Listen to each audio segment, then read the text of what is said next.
Link करते हैं कब लड़की हो। इस बुलेटिन के प्रायोजक हैं आदर मसाले।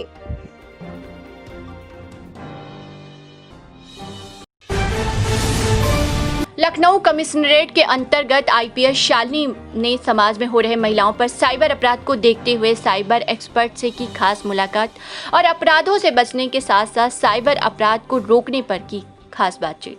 संवाददाता दीपक बिमल की रिपोर्ट लखनऊ से आप तक न्यूज पर। आज हम बात करने जा रहे हैं ऐसे मुद्दे पे जो जुड़ा है हमारी डेली लाइफ से, जहां पे लड़कियों के साथ ना केवल पब्लिक स्पेस पे जो छेड़खानी होती है, बल्कि घर बैठे बैठे जो हमारी प्रोफाइल्स के साथ, फेसबुक, व्हाट्सएप प्रोफाइल्स के साथ जो हमारी मॉर्फिंग की जाती है, उसका दुरुपयोग किया जाता है, ब्लैकमेल किया जाता है, और इस तरह की घटनाएं जो होती हैं ऑनलाइन साइबर क्राइम्स, इनसे कैसे बचा जा सकता है, इसके लिए मौजूद हैं अभी हमारे पास साइबर एक्सपर्ट अखिलेश। अखिलेश इस में बताएंगे इस वक्त की कैसे हम लोग छोटी छोटी गलतियां कर देते हैं और क्या हम अपनी छोटी सी सावधानियों से, सेफगार्ड्स अपनाने से किस प्रकार से हम इस तरह की बुलिंग, मॉर्फिंग केसेस से बच सकते हैं, और सब चीजें अपडेट रख के भी हम किस तरह से अपना सोशल लाइफ भी हम लोग अपडेट रख सकते हैं, और थोड़ा सा सावधानी से हम कैसे अपने साइबर क्राइम से बच सकते हैं। अखिलेश मैम, सबसे पहले बताना चाहूँगा मैं कि आज की डेट में साइबर क्राइम बहुत बड़ा फील्ड है जहाँ पर लोगों के साथ धोखा हो रहा है, लोगों के साथ चीट किया जा रहा है। उसमें समाज के हर वर्ग के लोग आते हैं, चाहे वो पुरुष हों, बुजुर्ग हों, महिलाएं हों, बच्चे हों। लेकिन जब आज हम स्पेशली बात करते हैं महिला अपराध से जुड़ी मामलों में, वहाँ पर हम आते हैं कि महिलाओं से जुड़े जो अपराध सबसे ज़्यादा हो रहे हैं वो सोशल मीडिया प्लेटफॉर्म पर हो रहे हैं। जैसे हम फेसबुक यूज़ करते हैं, व्हाट्सएप यूज़ करते हैं, मैसेंजर यूज़ करते हैं और बहुत सारी ऑनलाइन ऐप्स का इस्तेमाल करते हैं, स्विगी है, जोमेटो है, बहुत सारी चीज़। इन सब चीज़ों का इस्तेमाल हम सिर्फ इसलिए कर रहे होते हैं कि हम अपने आप को बहुत ज़्यादा लोगों को एक्सप्रेस कर सकें, अपने आप को दिखा सकें, पहला काम। दूसरा काम, कुछ ऐप्स का इस्तेमाल इसलिए अपने लिए करते हैं कि हमारे पास बहुत सी चीज़ें आसानी से हम तक आ जाएं बिना हमें कहीं बाहर जाए। आज की डेट में कोरोना का माहौल चल रहा है, इस माहौल में बहुत सारी सिक्योरिटीज़ को लोग अपना रहे हैं ताकि लोगों को बाहर न जाना पड़े। बहुत सी कंपनियां हमें ऑफर देती हैं या बहुत सारी कंपनियां हमें हमारे घर तक डोर टू डोर सर्विस करने का ऑप्शन देती हैं। हम इन सारे ऑप्शंस को चूज करते हैं ताकि हमारी लाइफ आसान हो जाए और हम लोगों को बाहर नहीं जाना पड़े, चीज़ें हमें आसानी से हमारे पास तक आ जाए। सोशल मीडिया प्लेटफॉर्म पर जो सबसे बड़ा प्लेटफॉर्म है आज की डेट में, वहाँ पर महिलाओं के साथ बहुत सारे ऐसे अपराध हो रहे हैं जिनके साथ उनकी किसी की सामाजिक छवि खराब हो रही है, उनके चरित्र के साथ खिलवाड़ किया जा रहा है और बहुत सारे अपराध किए जा रहे हैं। सोशल मीडिया प्लेटफॉर्म पर मैं बात करूंगा, कुछ ऐसी चीजें हैं, कुछ ऐसे पॉइंट्स हैं जो महिलाओं के साथ इर्द गिर्द हैं, जो उनके साथ अपराध किए जा रहे हैं। जैसे प्रोफाइल हैकिंग के केसेस, हम फेसबुक प्रोफाइल या किसी प्रोफाइल की बात करें हम सोशल मीडिया पर, वो प्रोफाइल्स हैक किए जाते हैं। उनके प्रोफाइल में आप जब भी अपनी प्रोफाइल पर एक्सेस नहीं पा रहे हैं, आपको लगता है कि आपका फेसबुक अकाउंट है उसमें एक्सेस नहीं कर पा रहे हैं, या ऐसी कोई चीजें हैं जहां पे जीमेल है, गूगल है या व्हाट्सएप है, आपको लगता है कि प्रोफाइल आपका अकाउंट हैक हो गया है, वहां पर सिक्योरिटी रखने की जरूरत है हम लोगों को। फेसबुक प्रोफाइल पर जब भी आप लॉगिन करते हैं या कोशिश करते हैं, तो सबसे पहले कोशिश करें कि आप जब भी किसी फेसबुक प्रोफाइल को जब आप लॉगिन करें, वहां पर लॉगिन करने के बाद जब भी आप सेशन खत्म करते हैं तो अपने प्रोफाइल को लॉग आउट करना ना भूलें। ये सारी चीजें हैं। फेसबुक प्रोफाइल को जब आप यूज कर रहे हैं तो वहां पर आपको बहुत सारे सिक्योरिटी ऑप्शंस मिलते हैं हमें अपने प्रोफाइल को सिक्योर करने के लिए। उसमें सिक्योरिटी ऑप्शंस में आप जब आप जाएंगे तो आपके इतने सारे ऑप्शंस होते हैं, who can see your profile, who can see your post और फ्रेंड्स, और सारी चीजें ऑप्शंस आती हैं जिसमें आप अपने सिक्योरिटी पॉइंट्स को बहुत ज्यादा अच्छा कर सकते हैं। वहां से आपके प्रोफाइल को 100% सिक्योर किया सकता है।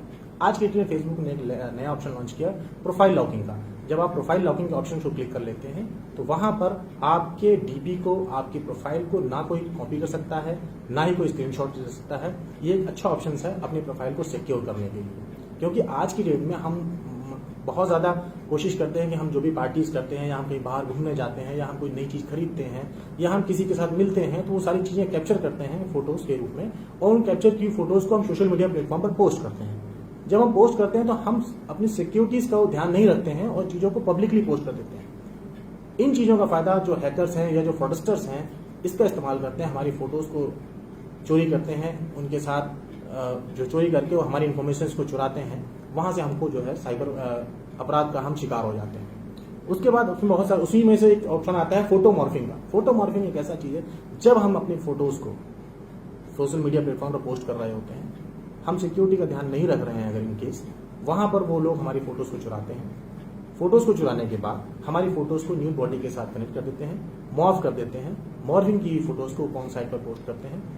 उससे हमसे वो पैसे की डिमांड करते हैं या सेक्सुअली विन करने के लिए आप प्रेशर करते हैं या आपको बदनाम करने की कोशिश करते हैं। यहाँ पर महिलाओं के साथ सबसे बड़ा जो है आघात लगता है महिलाओं को। उसके बाद तीसरा क्वेश्चन हमारे क्वेश्चन आता है रोमांस एंड डेटिंग स्कैम का आता है। इस स्कैम में एक ऐसा व्यक्ति जिसको आप नहीं जान रहे हैं, कभी नहीं आप मिले हैं उससे, बट एक फेसबुक प्रोफाइल उसने बहुत हैंडसम सा प्रोफाइल बना रखा है, आप उससे कनेक्ट हुए। कनेक्ट होने के बाद जब आप उस व्यक्ति से जुड़ते हैं तो फेसबुक पर आपको बहुत अच्छी अच्छी चीजें पोस्ट होती हैं, आपको देखता है, आपसे जुड़ता है, आपसे अच्छी अच्छी बातें होती हैं। सर जी एक लंबा समय बीत जाता है। इस लंबे समय के दौरान कभी आपका बर्थडे आएगा, कभी उस व्यक्ति का बर्थडे आएगा, आपको बताएगा वो। आप इस चीज तरीके से इस लंबे समय के दौरान आप उसके साथ अपनी काफी इन्फॉर्मेशन शेयर कर चुके होते हैं। उन इन्फॉर्मेशन का फायदा उठाते हैं वो साइबर प्रोटेस्टर्स, क्योंकि अब तक आप उस व्यक्ति से नहीं मिले हैं जिससे आपने फ्रेंड रिक्वेस्ट एक्सेप्ट की, जिससे आप लंबे समय से फेसबुक पर बात कर रहे हैं, मैसेंजर पर चैट कर रहे हैं, वीडियो चैट कर रहे हैं। तो हम ये कोशिश करें कि जिस भी व्यक्ति के साथ हम फेसबुक प्रोफाइल पर अपनी फ्रेंड रिक्वेस्ट उसकी फ्रेंड रिक्वेस्ट एक्सेप्ट करते हैं, उससे हम पर्सनली जान रहे हों, उस व्यक्ति की ही फेसबुक प्रोफाइल को हम प्रोफाइल को रिक्वेस्ट को एक्सेप्ट करें। अदरवाइज किसी अननोन पर्सन की प्रोफाइल को बिल्कुल एक्सेप्ट ना करें, ताकि वहां से आपको की जो इन्फॉर्मेशन है या फोटोज हैं वो चोरी होने के चांसेस कम हो जाए। उसी तरीके से हम बात करते हैं लिंक बेटिंग एक ऑप्शन आता है। लिंक बेटिंग एक ऐसा अपराध है जहां पर बहुत सारे जो अपराधी हैं इस बात की ताक में लगे रहते हैं कि हम कब छोटी सी गलती करें उनका फायदा उन लोगों को मिल जाए, हमारी इन्फॉर्मेशन को, हमारे सोशल मीडिया प्लेटफॉर्म के अकाउंट्स के पासवर्ड्स को, हमारे बैंकिंग अकाउंट्स के पासवर्ड्स को, और जो हमारी जो फोटोज हैं इनको चोरी कर सके। इसके लिए वो क्या करते हैं कि हम लोगों को जनरली व्हाट्सएप पर या मैसेंजर के थ्रू कुछ मैसेज करते हैं कि हमारी फोटोज इंटरनेट पर कहीं लीक हो रही है, please check it, click the link. उसके बाद बहुत सारे क्वेश्चन आते हैं कि कुछ ऐसा हमसे जुड़ा एक ऐसा कोई मैसेज आता है और क्लिक करने के लिए प्रेशराइज किया जाता है हमें। अब हम ये प्रेशराइज करते हैं तो हम ये सबसे पहले इसमें ऑप्शन कोशिश करेंगे कि हम व्हाट्सएप या मैसेंजर पर आए किसी भी लिंक को हम क्लिक नहीं करेंगे। क्लिक किए बगैर ही उस मैसेज को फॉरवर्ड मैसेज पे जाके टाइप करेंगे इज दिस यू, क्या ये वही व्यक्ति है जिसे आप जानते हैं। अदरवाइज आपके साथ वहां पर आप जैसे ही उस लिंक को क्लिक करेंगे आपकी इन्फॉर्मेशन चोरी हो जाएंगी, आपकी फोटोज चोरी हो सकते हैं, आपके पासवर्ड चोरी हो सकते हैं और आपको बहुत बड़ा नुकसान हो सकता है। उसके बाद एक ऑप्शन आता है इन्फॉर्मेशन थेफ्ट का। कुछ लोग ऐसे हैं जो लगातार हम लोगों को सोशल मीडिया प्लेटफॉर्म पर फॉलो कर रहे होते हैं। जैसे हम अपनी कोई फोटो पोस्ट कर रहे हैं, अपने परिवार की फोटो पोस्ट कर रहे हैं, या अपने किसी इवेंट से जुड़ी फोटो पोस्ट कर रहे हैं, अपने किसी पर्सनल इन्फॉर्मेशन में अपने ड्राइविंग लाइसेंस या और किसी चीज की इन्फॉर्मेशन पोस्ट कर रहे हैं या शेयर कर रहे हैं, या हमने फेसबुक प्रोफाइल में अपनी चीजों को डाल रखा है बिना सिक्योरिटी के। वहां पर ऐसे लोग हैं जो हमें लगातार फॉलो कर रहे होते हैं, हमारी इन्फॉर्मेशन को चोरी करते हैं और हम हमारे किसी नियर वन या हमारे किसी दोस्त, हमारे किसी दूसरे फ्रेंड को इम्पर्सोनेट करने के लिए हमसे जुड़े इन्फॉर्मेशन से जुड़े फेक प्रोफाइल क्रिएट करते हैं और उनसे जुड़ते हैं। और उसके बाद वहां से जाकर के हमारी बहुत सी ऐसी चीजें हैं जो उनके साथ, चूंकि हमने ऑलरेडी अपने प्रोफाइल में पोस्ट कर रखी थी बिना किसी सिक्योरिटी के, वहां पर वो लोग जाकर के हमारी चीजों को चोरी करते हैं और दूसरे के साथ इम्पर्सोनेट करते हैं। वहां से पैसों की भी मांग आती है और सारी चीजें अपराध, साइबर अपराध करते हैं। उसी तरीके से हम कोशिश, एक ऑपरेशन हमारे पास है ऑनलाइन बाइंग का, ऑनलाइन बलिंग का। ऑनलाइन बलिंग में एक हमारे पास जो भी वल्गर मैसेज वगैरह, जो वल्गर मैसेज को ऑनलाइन पोस्ट करने की धमकी दी जाती है या कोई थ्रेटनिंग कमेंट को जो है उसको वायलेट करने के लिए क्या कहा जाता है, इस तरीके से जितने भी या स्टॉकिंग बाय मीन्स या कॉल के थ्रू या मैसेजेस के थ्रू आपको परेशान किया जाता है। अगर किसी भी व्यक्ति द्वारा आपको ऑनलाइन फेसबुक पे आपकी चीज़ों को वायरल करने के लिए या सोशल मीडिया में किसी चीज़ के फोटो या आपकी इन्फॉर्मेशन को वायरल करने की धमकी दी जाती है या कोई भी ऐसी चीज़ की जाती है, तो आप उसके लिए immediately cyber crime cell Lucknow महिला अपराध शाखा जो ज्ञानपुरी में है वहां पर, या नियरेस्ट जो भी आपका नजदीकी थाना है वहां पर जाकर आपकी शिकायत कर सकते हैं, ताकि आपके साथ जो भी इस तरीके की साइबर अपराध की जो घटनाएं हो रही हैं सोशल मीडिया प्लेटफॉर्म के माध्यम से उनका वैधानिक उनके खिलाफ कार्रवाई की जा सके। थैंक यू अखिलेश, आपने बहुत अच्छे से बताया कि हम कैसे थोड़ी सी सावधानी रखने से अपने सेफ गार्ड जो फेसबुक हमारे सेटिंग्स में होते हैं या हमारे सोशल मीडिया जो भी हम अलग एप्स यूज करते हैं उसमें जो सेटिंग्स में होते हैं, थोड़े से सेफ गार्ड से हम कैसे अपने आप को सेफ रख सकते हैं। और आई होप लास्ट में बस यही कहेंगे कि सतर्क रहें, जागरूक रहें इस तरह से अपराध से बचने के लिए। धन्यवाद।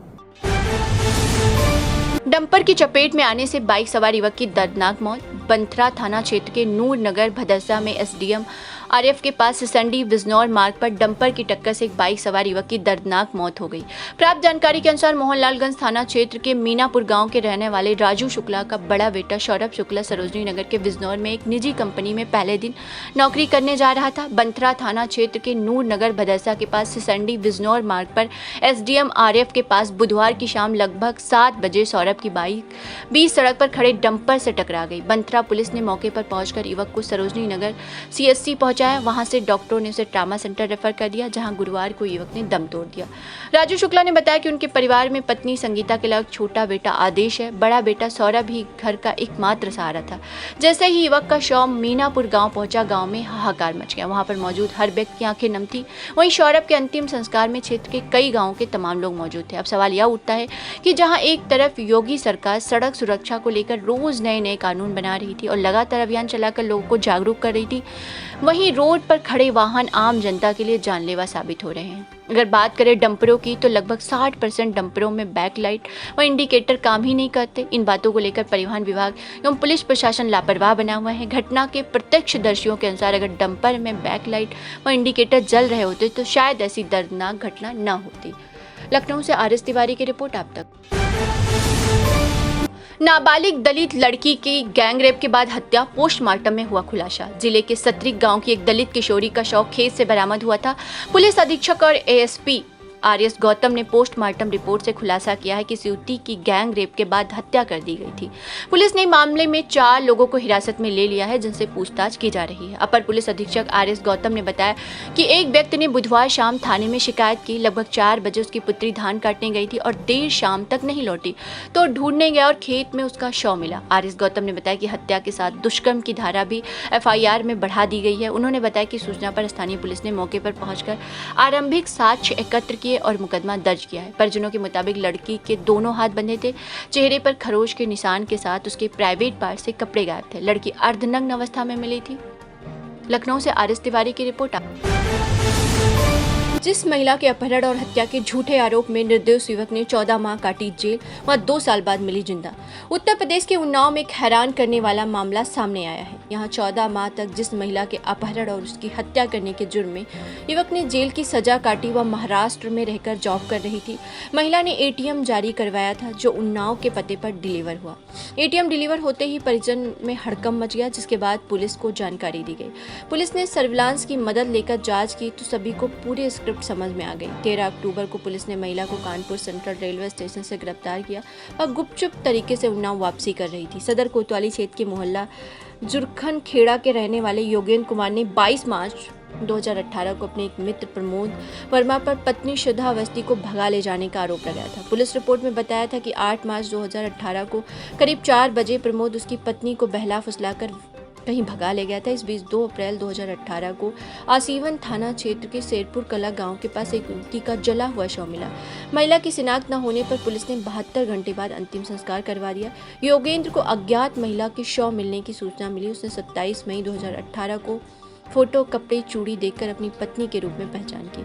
तत्कालीन थाना प्रभारी सियाराम वर्मा ने जांच शुरू की। पति की तहरीर पर पड़ोसी प्रमोद वर्मा को आरोपी बनाया गया और उसे जेल भेज दिया गया। इसी बीच विवेचक का तबादला हो गया। इसके बाद प्रभारी जयशंकर ने आरोपी को जेल भेज दिया। वर्तमान थाना प्रभारी राजेश सिंह ने महिला, उसकी पुत्री गौरी और अन्य परिजनों की कोर्ट से डीएनए कराने की मांग की। डीएनए रिपोर्ट से परिवार मैच नहीं हो रहा था, जिसके बाद पुलिस यह समझ गई कि मरने वाली महिला कोई और है। इसी बीच लोगों की नज़र में मर चुकी महिला ने महाराष्ट्र के एक्सिस बैंक के एक ब्रांच से एटीएम जारी करने के लिए आधार कार्ड लगाया। आधार कार्ड में ससुराल जुराखंड खेड़ा का पता होने पर बीते महीने युवती का एटीएम कार्ड उन्नाव में डिलीवर हुआ तो ससुरालियों की होश उड़ गया। पति योगेंद्र कुमार ने सदर कोतवाली पुलिस को एटीएम के बारे में जानकारी दी। उन्नाव के एसपी आनंद कुलकर्णी ने बताया कि सर्विलांस टीम को मामले की जांच में लगाया गया। इस दौरान युवती की लोकेशन महाराष्ट्र के अहमदनगर में ट्रेस हुई। पुलिस ने युवती की निगरानी शुरू की। बीते 11 अक्टूबर को गुपचुप तरीके से श्रद्धा एक युवक के साथ ट्रेन से उन्नाव के लिए रवाना हुई थी। तभी पुलिस ने 13 अक्टूबर की शाम घेराबंदी कर कानपुर सेंट्रल स्टेशन से गिरफ्तार कर उन्नाव लाई गई। पूछताछ में युवती ने पुलिस को बताया कि पति की लड़ाई झगड़े से तंग आकर वह महाराष्ट्र चली गई थी। मौत की जानकारी होने पर परिजन से संपर्क नहीं किया और वहीं हॉस्पिटल में जॉब कर ली और एक हॉस्टल में रह रही थी। एसपी ने बताया कि गायब महिला के पति ने प्रमोद वर्मा के विरुद्ध हत्या का केस दर्ज कराया था, जिसके बाद वह जेल चला गया था। कोर्ट से बेल मिलने के बाद वह वर्तमान में बाहर है। प्रमोद करीब 14 माह तक जेल में रहा। महिला के जिंदा बरामद होने के बाद कोर्ट को रिपोर्ट भेजकर अवगत कराया जाएगा। खबरों का सिलसिला यूं ही जारी रहेगा मेरी यानी तृप्ति के साथ। कल फिर हाजिर होंगे कुछ बड़ी खबरों के साथ। आप तक को समय देने के लिए धन्यवाद।